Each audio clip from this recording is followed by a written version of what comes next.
On a cold Dublin morning in the early 1980s, the Irish police force found themselves at the scene of yet another baffling crime. This time, it was a bold robbery at a prominent jewellery store in the heart of the city, leaving investigators astounded by the audacity and the surgical precision of the heist. The mastermind behind it all? A shadowy figure known as the General, a criminal genius who'd become the scourge of the Irish police. Martin Cahill had already established a notorious reputation by this point, not just for the scale of his crimes, but for his ability to stay one step ahead of the police. Over the next decade, he would orchestrate a series of high-profile heists, taunting the authorities with his elusiveness and careful planning. His methods were unconventional, his operations meticulously planned, and his knack for evading capture legendary. This is the story of Martin Cahill, the seemingly untouchable criminal who outwitted the police for more than a decade. Before he became one of Ireland's most notorious criminals, Martin Cahill was just another kid trying to survive the rough streets of Dublin. But even from a young age, he had something others didn't: an uncanny ability to outsmart those who stood in his way. This is the story of how a petty thief turned into the General, the mastermind who would leave the authorities chasing shadows for years. Born on May the 23rd, 1949, Cahill didn't find the scales turned his way. His family lived in Grenville Street in Dublin's north inner city and found it hard to make ends meet. Cahill and his family, which included 12 children, moved into a house in Crumbled, a working class area. He participated in petty theft, stealing food and necessities for his family. From an early age, Cahill quickly developed an uncanny ability to manipulate situations to his advantage, turning every setback into an opportunity.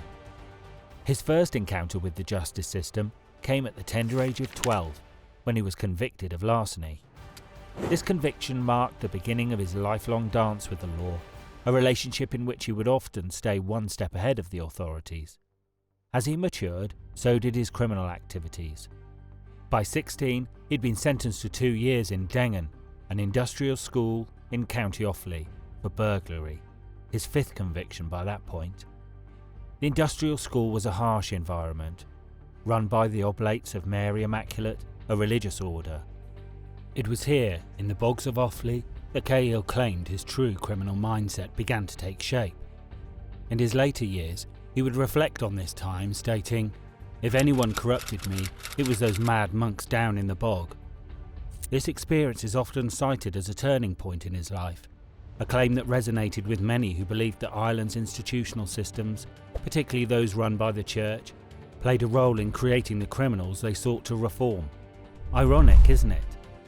Do you think such institutions should change their approach to correcting young people? Nevertheless, upon his release in 1967, Cahill appeared to want a fresh start. In a letter to one of the Oblate brothers, he expressed a genuine desire to leave his criminal past behind and live a normal, law-abiding life. He had found work, earning between £11 and £17 a week, and had even started saving his money. His writing reflected a simple, almost hopeful outlook. "I kept out of trouble so far, please God I stay like that." He had met a girl, Frances, whom he intended to marry, and, for a brief moment, it seemed that Cahill might walk away from a life of crime. But fate had other plans, and the lure of easy money proved too strong to resist. Despite his initial attempts to live a law-abiding life, the lure of easy money and the thrill of outsmarting the system proved too strong. In 1968, Cahill married Frances, the woman who would stand by him throughout his life of crime, but his attempts to live within the bounds of the law quickly faded. Cahill's early experience with theft had taught him how to take without getting caught. His time in Dengen had given him a deeper understanding of human nature and authority, and his return to Dublin saw him stepping into a world of more organised, calculated crime. What separated Cahill from many other criminals of his time was his approach. He was not just a thug looking for a quick score. From the beginning, he showed signs of the meticulous planning and patience that would define his later heists. His operations were often executed with military-like precision, which earned him the nickname of the General from the media. This title, however, was not just a nod to his leadership skills, but also to his ability to strategize and outmaneuver the authorities at every turn. While we're on the subject, this nickname became the title of the book written on the gangster by Paul Williams, detailing his life. There was also a film made under the same title, starring Brendan Gleeson, which depicted a crime spree the ruthless mobster undertook. Here is the trailer of that movie.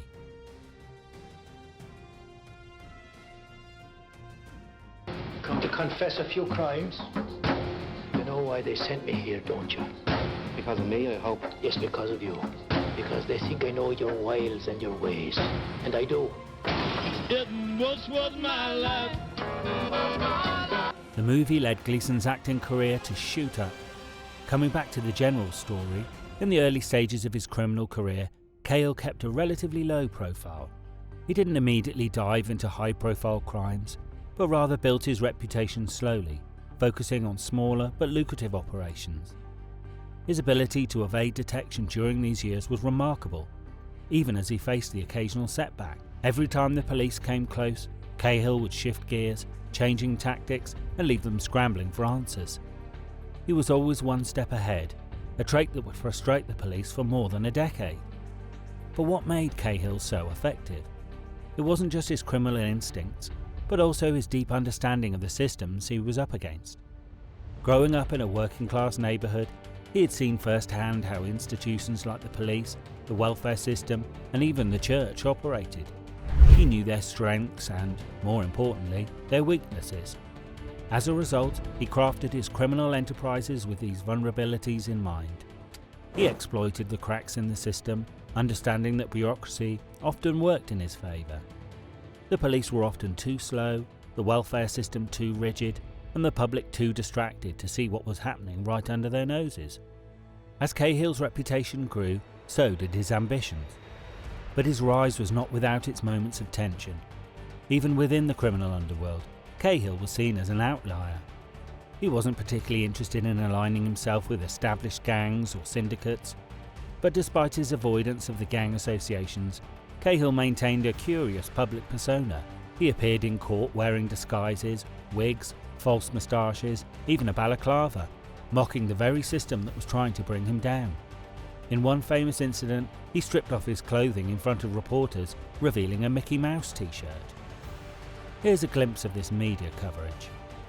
Martin Cahill, alleged to be the general, one of Dublin's godfathers of crime, has been appearing on a minor public order charge. You're not going to believe what he will do next.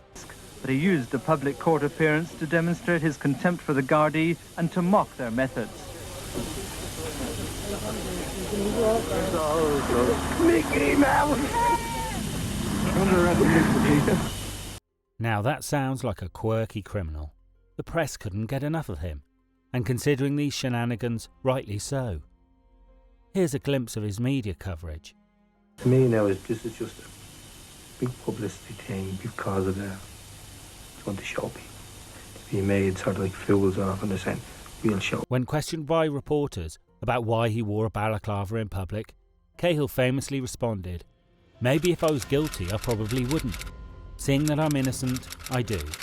It were statements like these that cemented his reputation as a man who could toy with the system, operating on the fringes of legality with apparent impunity. Every appearance in front of the media was a calculated move to further craft his public image as a criminal genius who was always one step ahead of the law. Yet, despite his growing fame, Cahill remained a shadowy figure. Rarely seen without his face obscured by a mask or balaclava, his true identity was something of a mystery to many. This only added to his allure. The man behind the heists remained elusive, feeding into the myth of the general. His masked appearances became symbolic of his ability to stay out of reach of the police. Even his reputation grew larger with each passing year. Cahill's public image wasn't all of his own making though.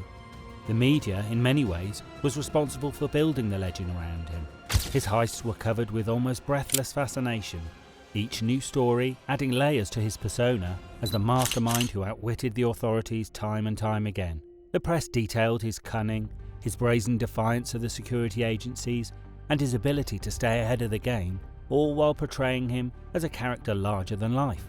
One of the more personal aspects of Cahill's media coverage came with the investigation into his lifestyle. particularly his finances. Despite pulling off multi-million-pound heists, Cahill remained on welfare, collecting the dole like any other struggling Dublin resident. Like the rest in these queues, Martin Cahill has full entitlement to dole money. He claims on a wife and 3 children, address given 21 Swan Grove. Personal number DD126702. Unemployment assistance of £92.10p per week, plus £5 fuel voucher. The contradiction between his lavish criminal enterprises and his modest official income was not lost on the media, which covered his ongoing reliance on social welfare in a mixture of shock and bemusement. But while he may have played the role of a quirky outlaw to the public, those who knew him personally saw a much darker side. Cahill was ruthless when it came to protecting his interests. In one instance, when his welfare payments were cut, he arranged the kidnapping and shooting of a Department of Social Welfare inspector, a chilling reminder of just how far he was willing to go to maintain control. From stealing food to feed his family, to orchestrating complex robberies, Cahill's evolution from petty thief to criminal mastermind was defined by his ability to adapt, plan and outsmart those around him. As one Dublin investigator put it, Martin Cahill didn't just steal, he calculated every move. He treated crime like a game of chess. He was always thinking 10 steps ahead. The stage was now set for a career that would defy the police for over a decade, leaving a trail of high-profile heists and unanswered questions in its wake. So what were the crimes that propelled him to fame? The most notorious feather in his criminal cap would be the 1983's O'Connor's Jewellery Factory. This meticulously planned operation resulted in a staggering haul of over 1.5 million Irish pounds in goods. The heist demonstrated Cahill's keen mind for planning, as his gang exploited vulnerabilities in the factory security by entering through a less secured boiler room. They subdued the key holders at gunpoint upon their arrival, forcing them to disable the alarms and open the vaults. Even today, this heist amazes many. The General's audacity escalated further in 1986 with another high-stakes theft, this time veering into the world of art. Cahill orchestrated the theft of valuable paintings from Rusborough House, an estate known for its extensive art collection. The stolen pieces included works by Vermeer, Goya and other masters. The heist involved bypassing elaborate security systems and handling the artworks with a care that belied the ruthlessness of the acts. Cahill's lifestyle and operations were paradoxical.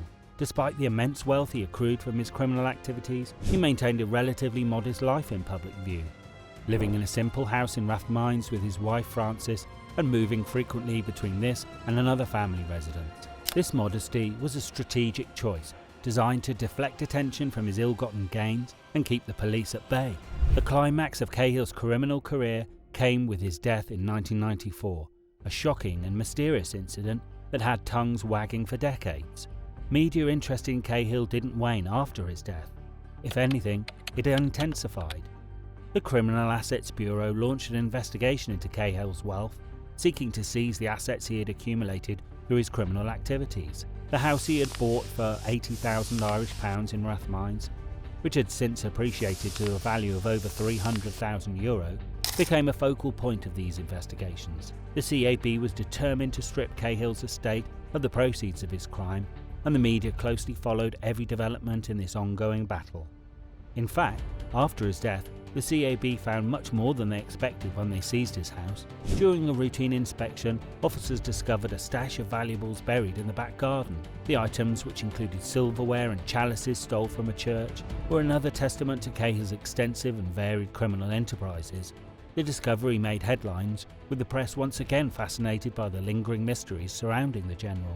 Even in death, Cahill's ability to surprise and intrigue the public endured. So how did the General die?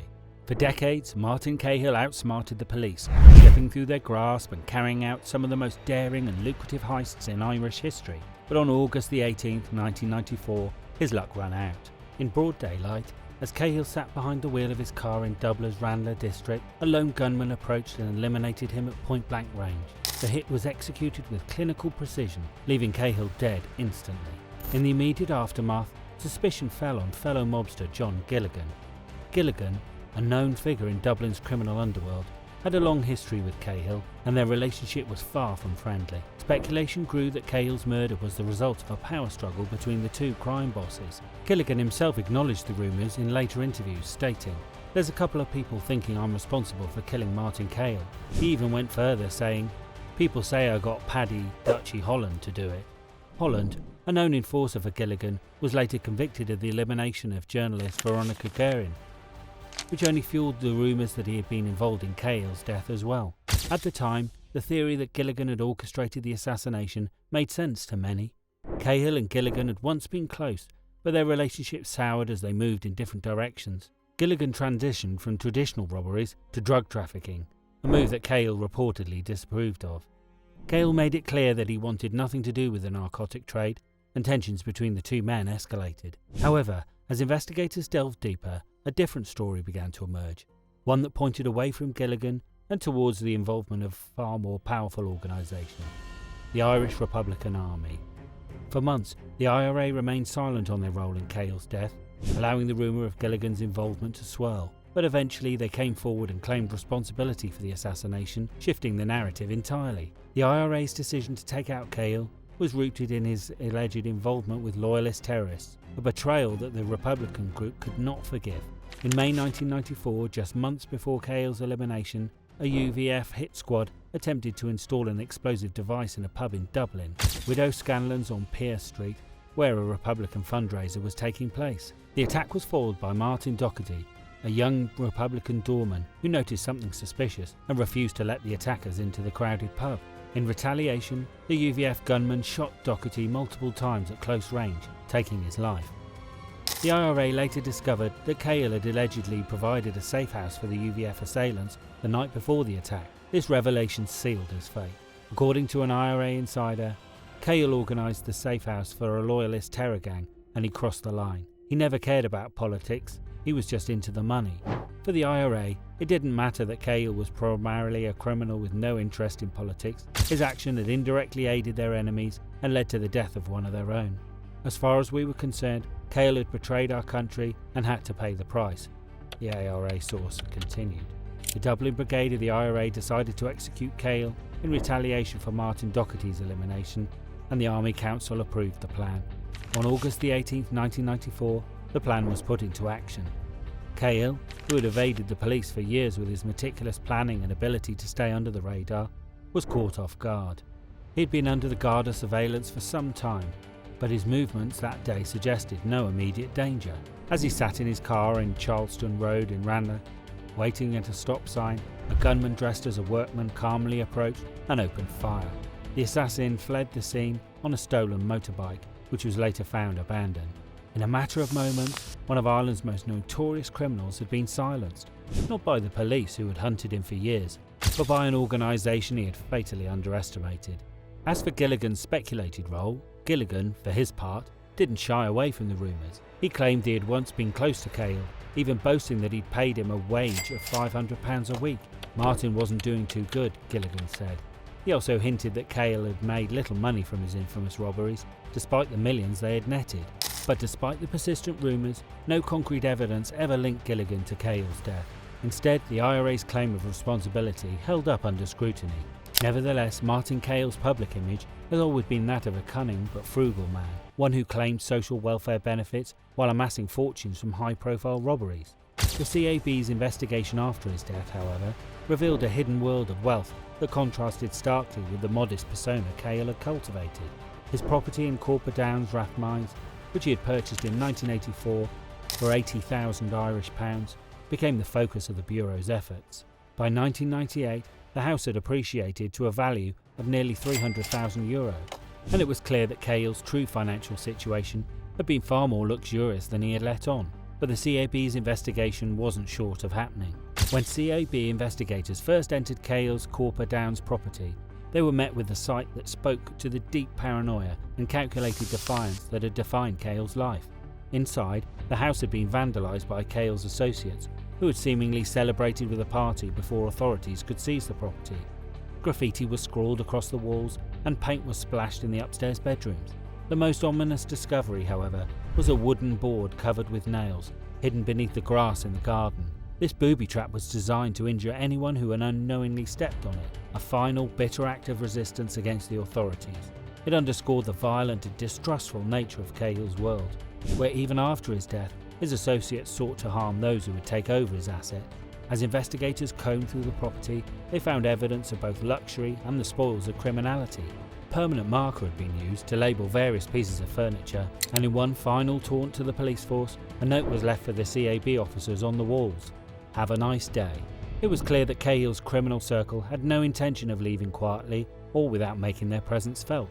The graffiti, the trap in the garden, and the destruction inside the house all signalled a parting gesture of defiance, a refusal to let the authorities seize the property without a fight, even if that fight came in the form of sabotaging the house itself. The investigation into Cahill's assets was a significant victory for the CAB, both in practical terms and symbolically. By seizing the Corper Downs house and the valuables hidden within, the Bureau sent a clear message to Dublin's criminal underworld: no one was untouchable.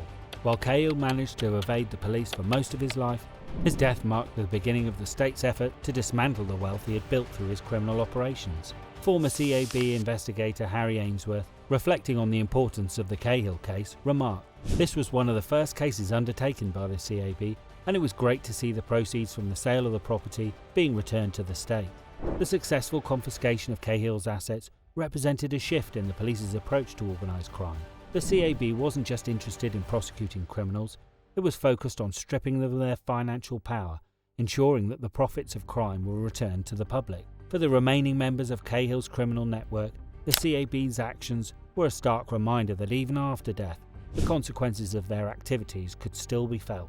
The seizure of Cahill's property wasn't just a legal victory, it was a symbolic one. The untouchable criminal, who had outsmarted the police for decades, had finally been held accountable. And in the process, the state had reclaimed a small portion of the wealth that Cahill had stolen from his victims. The story of Martin Cahill's life didn't end with his death, and neither did the pursuit of justice.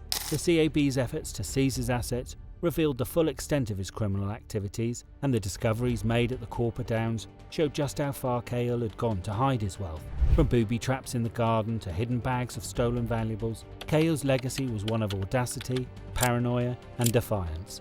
But beyond the sensational details of his life, the seizures of his assets marked a turning point in Ireland's fight against organised crime.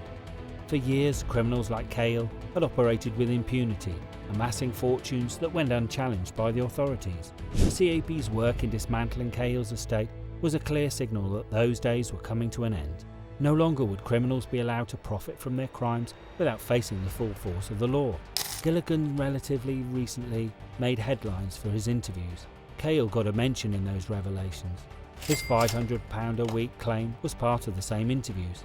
"I used to give Martin £300 a weekly wage, then I upped it to £500 a week, and Martin would always go, 'Oh, I can't wait till Friday, till John gives me £500. Gilligan claimed that despite the large sums Cahill's gang managed to steal, the reality of Cahill's personal financial situation was much bleaker. For example, reflecting on one of Cahill's most famous crimes, the 1983 O'Connor's jewellery heist, Gilligan said, "They got $243,000 out of that robbery. There was $6 million in the safe. The fella that went in and got the money couldn't count." According to the old geezer, he wasn't money successful. Though Cahill was known for orchestrating some of the most daring and elaborate heists in Ireland's history, including the infamous Rossborough House art theft in 1986, Gilligan didn't view him as particularly successful when it came to translating these crimes into wealth. Discussing the art heist, Gilligan remarked, "He robbed paintings. They were no good. They're worth hundreds of millions, but they're only paintings if you can't sell them." This remark underscores the challenges Cahill faced in trying to convert his stolen goods into usable cash. According to Gilligan, the return from these heists didn't always reflect the risks or effort involved. He also claimed that he had no regrets about Cahill getting eliminated.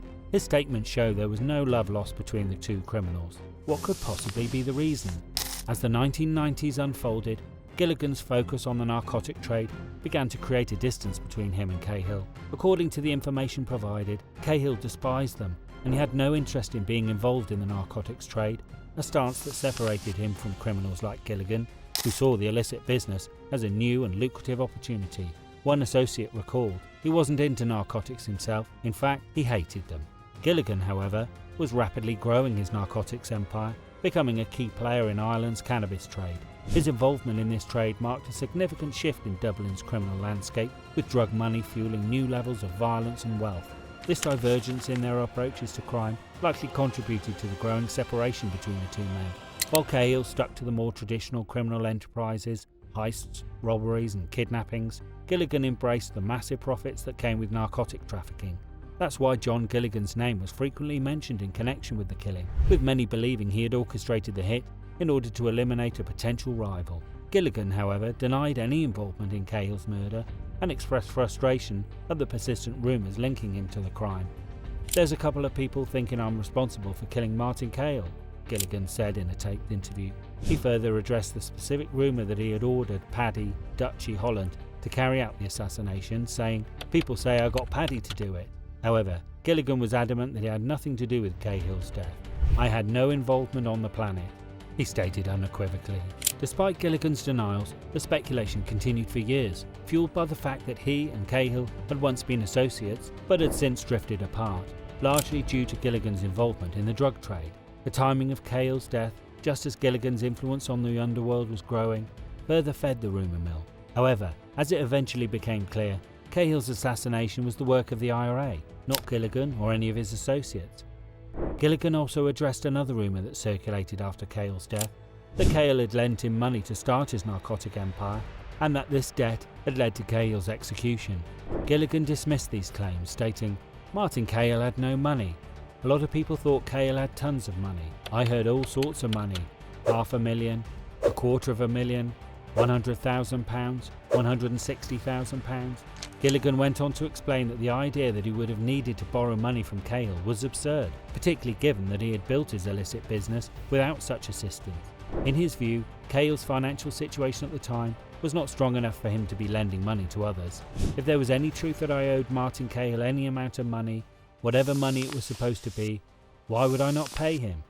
Gilligan remarked, dismissing the notion that a financial debt between the two had contributed to Cahill's death.